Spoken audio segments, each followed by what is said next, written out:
this is Rick Patterson. Thanks for coming to my video today. What I'm going to talk to you about is a situation right here that's very, very common in lighting. You have one light on and one light off. Well, the reason why this is off is because it has come loose on the inside. So we're going to talk about that next. What you need to do is turn the power off. So we're simply just going to go to the source, to the switch, and turn it off completely. This is a dimmer switch, so I made sure that I pushed it all the way down. While trying to get the light bulb out of the socket, I realized that this was a little bit more difficult than what I thought. And oftentimes when doing a repair like this, you get into situations where it's called discovery. So one of the things that I've discovered is that the socket has come loose from the place where it was holding. So now what I've got to do is take the light apart from up here. So we're going to do that now. As I've taken this loose, what I'm going to do is, again, you want to make sure that there is no power up here. And I've already turned that off at the switch. So what I do is I still treat every wire as if it was live. And I don't touch the ends as I take the wire nuts off. So I'm going to take this and screw this back on. There.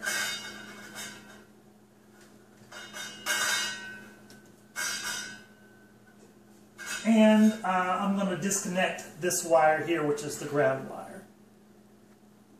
The light off, I've also taken the light itself out of the works inside. So after I've removed that, now I can just simply and carefully remove the casing. So now that I see the issue, and let's take a closer look at that now. Here, the casing has been removed, and this is twisted. This is the holder part. So what I've got to do is very, very carefully, because this is porcelain and it'll break, and you can see the wires are twisted. Which is no big deal. They still have the integrity that they need. But what I've got to do now is straighten this out. So let's do that. See, there are two screws here, and then one screw that's not visible from this outside. So I have to go on the inside, and there's the screw there. So simply just place a Phillips head inside. Disconnect this part. And there is the part that I need to straighten out. So make sure that you put all your screws and all your parts together and not lose them, because you'll need that coming back. Alright, we're ready to fix this now.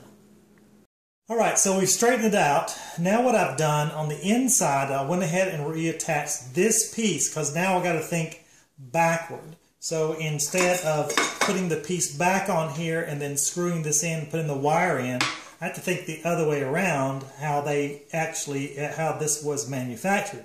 So I went ahead and put that little piece that I straightened back in, and of course I have this right here secured as well. So now the issue for me is to get the wire back into this little hole right here, all the way through, and feed back like this one is. So what I'm going to do is the next step. What we're going to do is just take a regular piece of wire. I'm going to pull out any one of these wires, it doesn't matter which one, and I'm going to stick this through the hole here, feed it all the way through, and this is going to be tricky.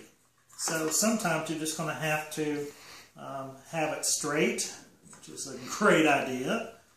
Have it straight and just feed this through the inside. And it doesn't matter, I could probably just go through this one just as easy. And it's going to be tricky, so you have to work with it until it comes out. Found out as I took this off, there is a part here that's the pivot part, and it kept, the wire that I was putting through kept hitting the top of this, so I had to take this apart. Now what I can do is even simpler. I just simply take my wire, and the reason I'm doing this wire through here is because I'm going to let it pull through. And how I do that is simply take some tape, and I'm going to pull off a little bit here, and then I'm going to attach this to the wire here as well.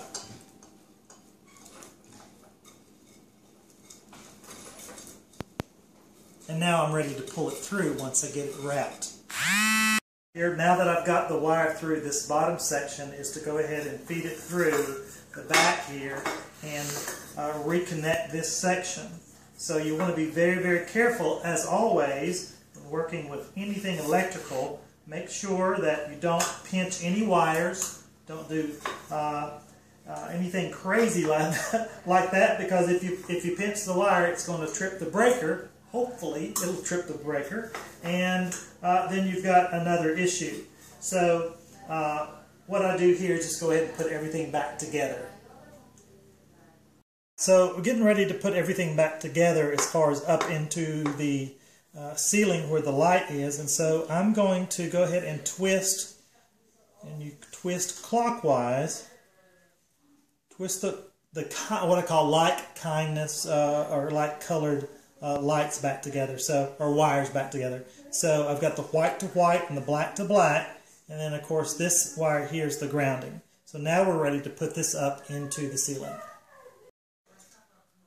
So the first thing I'm going to attach is the ground, and I just use a regular screwdriver on it. And again, remember that this is off, and I always touch it just to make sure nobody's touched it at all. It's going to bite you just for a second. Don't ever grab a hold of a wire. Don't recommend that. Okay, so that wire nut's on, and I do the same thing to the neutral, or the white wire, as well. So I've got this going.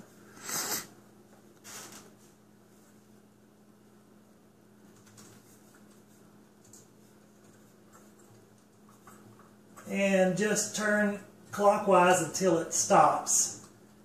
It'll finally get very, very difficult to do. That I do personally, and this is kind of a signature for me, you're welcome to copy it, is I take some black tape after every job that I do, and I wrap all of the wire that I just worked on. So I wrap the wire and I wrap it around securely onto the nut. So not too many people do this, but for me, if I was called back into this and there was a problem with the light, if somebody else got into it, they wouldn't put that back on necessarily, because it just doesn't make sense sometimes to wrap a wire, other than for safety issues. But the average person wouldn't do that. So what I do is I wrap this. That way I know I'm the last person in. This is Rick Patterson with the Handyman Toolbox. By the way, before you go, I want to encourage you to check out my other videos, and you'll see a link below. Click on it. The 1,000th person that subscribes to thehandymantoolbox.com gets a free tool. Go ahead and register now. See you there.